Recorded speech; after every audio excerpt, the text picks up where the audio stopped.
बहुत जल्द ही अब शहर की सड़कों की दशा और दिशा दोनों बदलेंगी। और हम भिवानी नगर परिषद में क्यों हारे वो आपको भी मालूम है, सारे सब लोगों को मालूम है। नमस्कार दोस्तों, मैं हूं आपका दोस्त विनोद शर्मा और फिलहाल मेरे साथ भिवानी के बीजेपी के जिला अध्यक्ष बैठे हैं। 2023 का आप सब ने स्वागत किया और स्वागत में आपने बहुत सारे कसीदे पढ़े, सब ने कहा कि आपकी लाइफ में बहुत सारी खुशियां हैं, बहुत सारा ये वो, बहुत सारी वो। लेकिन सरकार चाहे तो बहुत कुछ हो जाता है। सरकार अगर चाहे तो भिवानी में बहुत सारी खुशियां आ सकती हैं। और सरकार के यहाँ मैं कहूँ बीजेपी की सरकार और बीजेपी के जिला अध्यक्ष इनसे बात ना करें तो कहीं ना कहीं हमें कमतर सा लगता है कि आप सब लोगों को 2023 में बीजेपी क्या बड़े गिफ्ट देने वाली है, क्योंकि नई साल पे आपस में एक दूसरे के साथ शेयर होते हैं गिफ्ट्स। तो जिला अध्यक्ष शंकर दुपट जी मेरे साथ मौजूद हैं। अध्यक्ष जी, पहले तो शुभकामनाएं देते हैं शहर को, हालांकि 2-4 दिन लेट हैं हम। धन्यवाद विनोद जी, आपने जो है सभी जिलावासियों को जो है बधाई देने का मौका दिया। आप सभी को नव वर्ष की बहुत बहुत शुभकामनाएं और बधाइयाँ। ईश्वर जो है आपके ज़िंदगी में जो ये नया वर्ष जो आया है ये खुशियों से भरा आपके लिए रहे, और आप सभी को एक बार पुनः बहुत बहुत बधाई। जब बात करेंगे, आपने खुशियाँ देने की बात कर दी और हर कोई चाहता है कि खुशियाँ हों शहर में। मैं अभी थोड़ी देर पहले सेक्टर में सिटी स्टेशन से एक जगह जा रहा था, आस्था एक स्कूल है वहाँ जा रहा था तो कुछ रोड टूटा फूटा था। माहौल, सेक्टर का माहौल की बात कर रहा हूँ, वहाँ की गलियों का। ये वक्त कब बदलेगा, ये खुशियाँ कब आएंगी पूरे शहर में? बाहर की बात करें, नितिन गडकरी साहब की वीडियोज वायरल होती हैं, बहुत बड़े बड़े हाईवे बन गए हैं। तो भिवानी में अंदर का सीन कब चेंज हो सकता है? अभी विनोद जी, आपने देखा होगा माननीय सांसद धर्मवीर जी और मंत्री जयप्रकाश जी दलाल जो है उन्होंने अभी बैठक ली थी डेवलपमेंट प्लान की। उसमें भी ये तय हुआ था कि बहुत जल्द ही अब शहर की सड़कों की दशा और दिशा दोनों बदलेंगी। और आपने जो जिक्र किया उस रोड का, जो आस्था स्कूल वाला है, मैं स्वयं भी वहाँ गया हूँ, मुझे भी अच्छा नहीं लगा। और 4 दिन पहले मैं स्वयं माननीय मुख्यमंत्री जी से मिल के आया था। मैंने भी जिक्र किया था इन चीज़ों का कि भिवानी शहर के जो है सड़कें उनकी बहुत जल्द, और कुछ एक सड़कों का तो अभी टेंडर छूट चुका है और कुछ एक अभी बहुत जल्द जो है रिन्यू होने के लिए जो है वो है।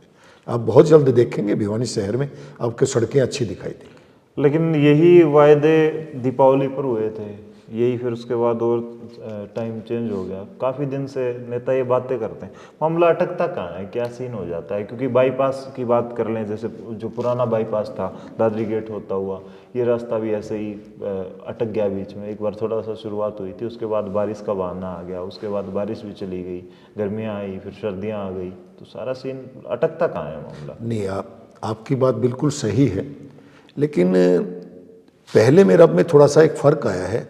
पहले लोकल लेवल पर भी बड़े टेंडर छूट जाया करते थे, लेकिन पीछे उनमें जो है दिक्कतें रही, जो है कई तरह की परेशानियां आई उसमें।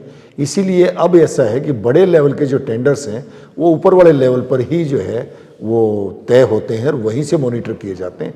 तो शायद उस कारण से भी कुछ डिले हो रहा हो। मतलब कि छोटी छोटी गलियां हैं या ये छोटे मोटे रोड हैं, ये भी ऊपर से ही नहीं, छोटी जो गलियां जिनकी आप जिक्र कर रहे हो उनका जिक्र नहीं है, वो एक कमेटी का इशू है। कमेटी में जो है वो अभी उनकी बैठकें हुई हैं। अभी भवानी प्रताप भी जो पीछे जो चेयरमैन हैं जो प्रीति भवानी, तो उन्होंने भी जो है पीछे मीटिंग में जो है कोई रोडों की जो है उसके लिए प्रपोजल वगैरह अपनी बनाई है। तो जल्द ही मेरे ख्याल से तो छोटी गलियां जो है उनका तो इशू ऊपर वाला नहीं है, लेकिन जो बड़े बजट की जो रोड हैं मैं उनका जिक्र कर रहा हूँ। और मैं तो एक बात और भी कहना चाह रहा था कि आप ये कहेंगे कि आप हर बार ऐसी ही बातें करते हैं कोई ना कोई किसी और के साथ।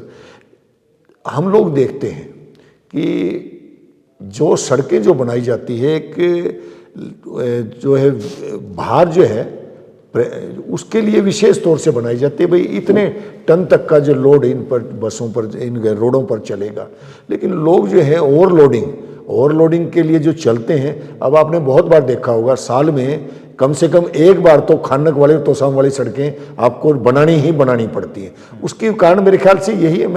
मैं एक उदाहरण दे रहा हूँ, वो कोई सफाई नहीं दे रहा उसके लिए।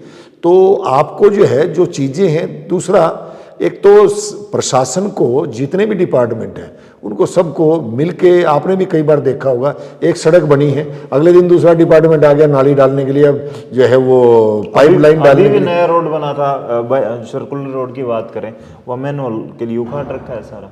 अच्छा, तो माहौल ऐसा हो जाता है, नहीं, तो आप इनको रोके कौन? फिर सरकार की तो इससे होती हैं ये चीजें। नहीं, आपने बिल्कुल ठीक कहा। अब कई बार जैसे मैं गलियों की बात करूं, आपने रोड की बात की, सीमेंटेड सड़कें ज़्यादा दिन चलती हैं, वो कोल तार वाली जो कंक्रीट वाली जो सड़कें इनके से ज़्यादा चलती हैं, जो सीमेंट और कंक्रीट की जो सड़कें हैं। तो आपने देखा कि मैंने अपना मकान कंस्ट्रक्ट करवाया या मेरे मकान में सीवरेज मैंने ठीक करवाया तो मैंने उसको खोद दिया।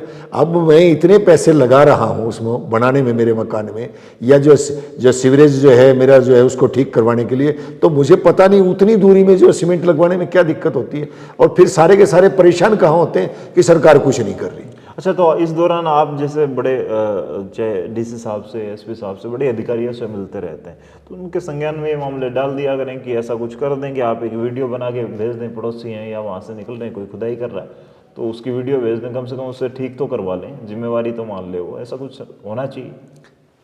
आपने बिल्कुल ठीक कहा, पनिशमेंट के बिना तो भारत में बिल्कुल ठीक कहा कि असल में दिक्कत यही आती है। अब मैंने वीडियो डाल दी तो मेरा पड़ोसी कहता है शिकायत, अब मालूम पड़ ही जाता है शिकायत किसने की। अच्छा, हर आदमी बचना चाहता है। मेरे पास में इससे कोई लिंक नहीं है, लेकिन मेरे पास में कोई एक किसी गांव से जो है बंदा आया कि जी वो मेरा जो राशन डिपो वाला है ना जी, वो जो है थोड़ा कम तोलता है जी, पूरे वजन की नहीं देता। मैंने जो है उसको, जो कंसर्न ऑफिसर थे, अधिकारी थे, उनको फ़ोन किया कि ये आएंगे जी, आपसे इनसे मिलो। तो वो उनके पास में गए। अधिकारी ने जब पूछा जी आप अपना नाम और पता लिख, बोला जी मेरा नाम नहीं आना चाहिए। अब आप शिकायत भी कर रहे हैं, आप अपना नाम भी नहीं देना चाहते, चलिए गुप्त रख लें, लेकिन फिर भी कहीं ना कहीं तो जनता को भी आगे आना होगा इन चीज़ों के लिए। अब सबसे ज़्यादा समस्या है, हालांकि आपने नहीं बताई ये बात, लेकिन मैं कह रहा हूँ सबसे ज़्यादा समस्या क्या है कि हम लोग सुबह सुबह जब मैं देखता हूँ, गली की जो रोड की जो सफाई करने वाला है वो सरका देता है कूड़ा नालियों की तरफ, और नाली वाला निकाल के रख देता है बाहर की तरफ। अपनी सड़कें जाम हो जाती हैं, वो ओवरफ्लो होकर के सड़क पर पानी आता है।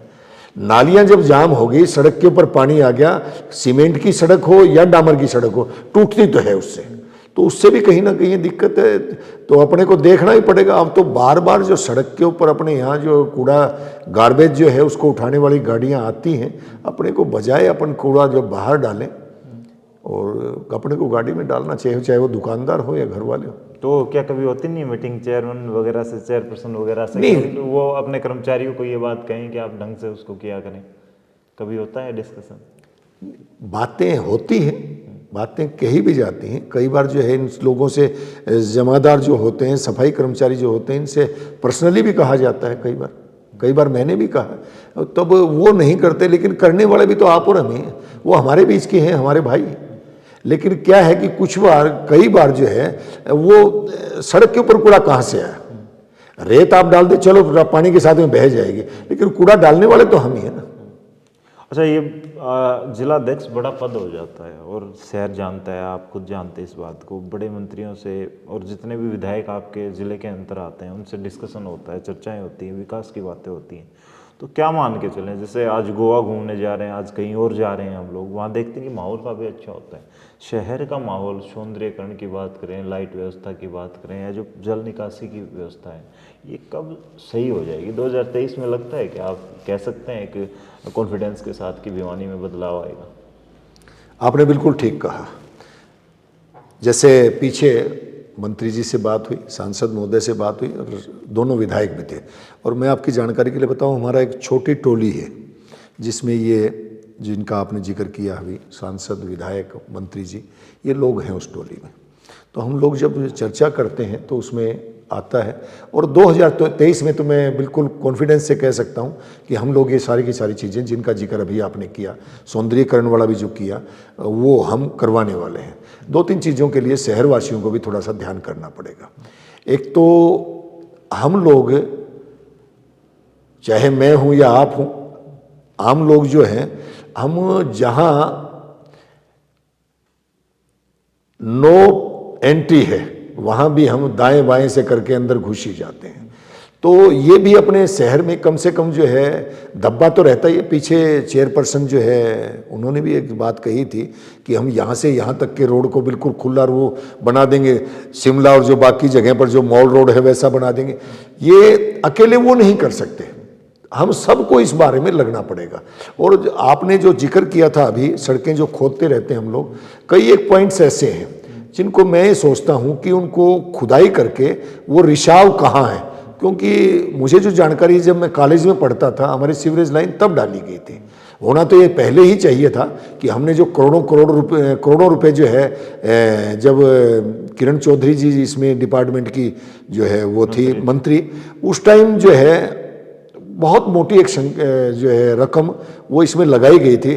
तभी अगर ये बजाय मरम्मत के अगर नई लाइन भी डाल देते तो शायद जो है, या फिर भी अमृत योजना में जो नई लाइनें डाली गई मेरे ख्याल से तो बहुत अच्छी एक वो स्कीम रही।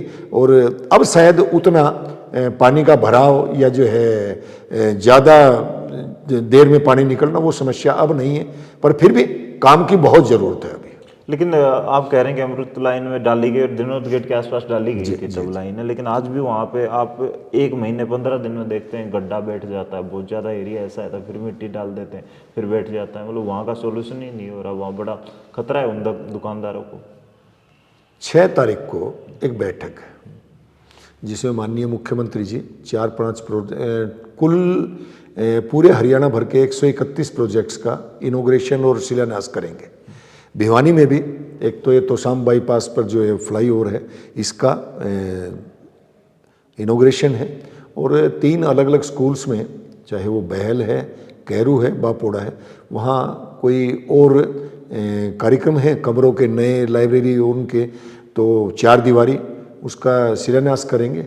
और ये जो बैठक मैं आपको बता रहा हूँ उसी दिन वो बैठक है, उसमें कुछ एक चीज़ें जिनका अभी आप जिक्र कर रहे हैं उन चीज़ों को उसमें रखा गया है उसमें कि जो ये जहाँ जहाँ सड़कें, मैं तो एक बात और जो है अभी माननीय मुख्यमंत्री जी से कहने वाला हूँ कि भिवानी में पानी का लेवल बहुत ऊंचा है, और उसकी वजह से भी कहीं भविष्य में, अभी 4-5 दिन पहले मैं पता नहीं मैंने गलत सुनाया कोई और, कि वो हमारे यहाँ भूकंप आया था 1 तारीख को ही, लेट नाइट वो जो है भूकंप था, तो 4.4 का वो भूकंप रहा, और उसका केंद्र भिवानी से 4-5 किलोमीटर दूर बताया गया।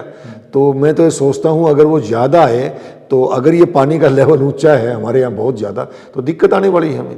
तो कुछ एक चीज़ें हमें ऐसे भी करने पड़ेंगे, कुछ एक प्रोजेक्ट्स ऐसे लाने पड़ेंगे जिससे हमारा भराव जो है, ये वाटर लॉगिंग जिसको बोलते हैं, या चवा जो ऊपर आ रहा है, ये ठीक हो। और दूसरा, आपको भी जानकारी होंगी, आप अच्छे पत्रकार हैं विनोद जी, हम भिवानी को फ्लड फ्री जो है घोषित करने, जो है ऐसा बनाने जा रहे हैं। घोषित तो घोषणा कभी भी कर लो, लेकिन ऐसा बनाने जा रहे हैं कि भिवानी में बाढ़ आए ही ना पूरे जिले भर में। ऐसी योजनाएं बनाई गई हैं। वो मंत्री जी जो है 6 तारीख को जब आप उनसे वो रूबरू होंगे आपसे, तब वो डिटेल में उसके बारे में आपको बताएंगे कि वो क्या करने जा रहे हैं उसके बारे में। तो वो ऐसा कुछ करने के लिए जा रहे हैं सरकार। अच्छा, ये तो रही शहर की बातें, विकास की बातें। बीजेपी के विकास की बातें हम करेंगे। बीजेपी का आपने अब चेयरपर्सन फिर दोबारा से बना दिया। जिला पार्षद में जो जीत के आए थे पार्षद आपके पक्ष में बहुत ज़्यादा रहे हैं, और भी जितनी भी समितियाँ थी उनके भी आपने ब्लॉक समितियों के प्रधान बीजेपी से ही ज़्यादातर निकले हैं। तो क्या कहेंगे, बीजेपी मजबूत हो रही है और आने वाले वक्त में कितनी तैयारी कर रही है, क्योंकि 2024 अब ज़्यादा दूर नहीं है? विनोद जी, भारतीय जनता पार्टी एक ऐसी पार्टी है, मैं तो कहूँगा परिवार है, जिसमें 24 घंटे और 365 दिन मंथन चलता रहता है। राष्ट्रीय बैठक के बाद में प्रदेश की बैठक, फिर जिलों की बैठक। अभी जल्द ही हम अपने जिला बैठक, और आप जब आए थे हम उसी की तैयारी कर रहे थे, एक सूची बना करके। तो अभी जो ये ग्राम पंचायतों के जो चुनाव हुए, परिषदों के जो चुनाव हुए, उसमें भारतीय जनता पार्टी ग्राम लेवल पर, भारतीय जनता पार्टी को पहले शहरों की पार्टी बताते थे, अब ग्रामीण लेवल पर बहुत बड़ी संख्या में पंच, सरपंच और ये बीडीसी मेंबर, जिला परिषद के पार्षद, वो जो है चुन करके आए हैं। उससे जो है बिल्कुल पूरी तरह से है कि भारतीय जनता पार्टी के भिवानी में जो जीत के है, उसकी वजह से बता रहा हूँ आपको कि विपक्ष भिवानी जिला में तो नहीं है। कम से कम भिवानी जिला में बहुत पूरी तरह से हम ग्राउंड लेवल तक है। और हमने एक पहले था मेरा बूथ सबसे मजबूत, अब तो हमने एक, हमारे कार्यकर्ताओं ने, हमारे अधिकारियों ने एक नया नारा लिया है, मेरा पन्ना सबसे चौकन्ना। हमने पन्ना प्रमुख पहले जो है तय किए थे वोटर लिस्ट में, और अब हम अपने पन्ने पर जो है वो काम कर रहे हैं। और मुझे ऐसा लगता है कि 2024 के लिए हम बहुत बड़ी संख्या में हम लोग जीत करके आने वाले हैं और हमारी सरकार फिर से बनने वाली है। चलिए, शायद कड़वा हो सकता है, लेकिन जो रिजल्ट रहा था नगर परिषद इलेक्शन में, उसमें बीजेपी का कैंडिडेट का जो हाल था वो आपको भी पता है, चौथे नंबर पर चले गए थे। हालांकि इनको लगता है कि मजबूत हो रही बीजेपी, क्योंकि जिस तरीके से अब जिला पार्षद वगैरह जीत के आए हैं, इनकी पार्टी से ज़्यादातर कार्यकर्ता थे वो। और बात करने वाले हैं अब चेंज की बात चल रही है, बहुत टाइम से चल रहा है कि फेरबदल होगा मंत्रिमंडल में हरियाणा में। उससे पहले तो जिलाध्यक्ष की जो बात है, ये भी काफ़ी टाइम बीत गया, 3 साल के बाद शायद चेंज कर देते हैं। चर्चाओं में था पहले भी कि भिवानी पे पेंच अटका हुआ है, यहाँ पेंच अटका हुआ है, ये पेंच यहीं अटका रहेगा या फिर मतलब कुछ तब्दील होने का चल रहा है? आपको क्या लगता है? लोग जो है ना स्पेकुलेशंस लगाते रहते हैं। अब पीछे जो है मंत्रिमंडल के बारे में भी रहा, बाकी मंत्रियों के बारे में भी रहा, ऐसा कुछ नहीं।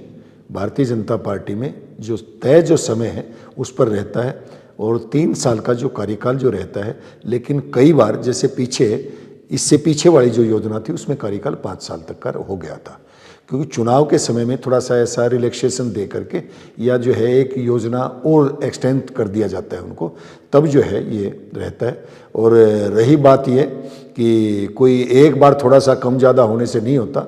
और हम भिवानी नगर परिषद में क्यों हारे वो आपको भी मालूम है, सारे सब लोगों को मालूम है।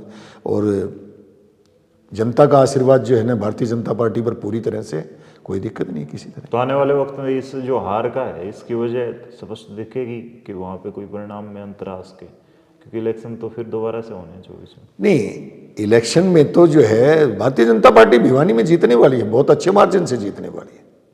चलिए, ये बड़ा सवाल आने वाले वक्त में तय भी करेंगे, इनसे पूछे भी कि किसको टिकट मिलने वाली है, किसको क्या कुछ होने वाला है, क्योंकि बीजेपी तैयारियां शुरू कर देगी और अपनी रिपोर्ट्स बहुत सारी खुद इनके कार्यकर्ता हैं वो भेजते रहते हैं। और बीजेपी में हर कोई मजबूत होता है, वहाँ से रिपोर्ट CID के साथ साथ बहुत सारी ली जाती हैं।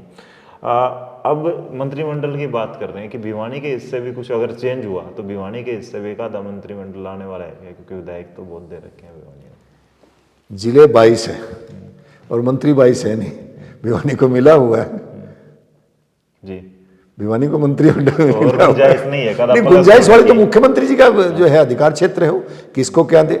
एक जिले में 2-3 भी दिए जा सकते हैं, किसको दे सकते हो, तो मुख्यमंत्री जी का अधिकार क्षेत्र है, वो किसको देंगे। तो फिलहाल ये बातचीत रही जिलाध्यक्ष जी के साथ, हमने बड़ा सहज और शांति प्रिय तरीके से बात करने की कोशिश की है, शहर की समस्याओं के बारे में जानने की कोशिश की है, क्योंकि हमेशा अधिकारियों नेताओं के साथ बैठक रहती है, इनके जुड़े रहते हैं, इनको सब पता होता है। कोशिश रही हमारी कि नए साल पर हम किससे बात करें, बीजेपी का कोई बड़ा चेहरा हो, तो जिलाध्यक्ष जी बड़े चेहरे हैं, इनके साथ चर्चाएँ रही। आने वाले वक्त में इन्होंने कहा है कि इनको फुल कॉन्फिडेंस है कि 2023 में भिवानी में काफ़ी सौंदर्यीकरण होगा, भिवानी डेवलपमेंट जो है भिवानी का काफ़ी ज़्यादा होगा। आपको क्या लगता है कि भिवानी में बीजेपी चेंज लाने वाली है? क्या आने वाले वक्त में यहाँ के नेता भिवानी के बारे में सोचने वाले हैं? आपको क्या लगता है कमेंट में जरूर लिख दें, इस वीडियो को शेयर कर दें। तब तक के लिए धन्यवाद, राम राम, जय हिंद।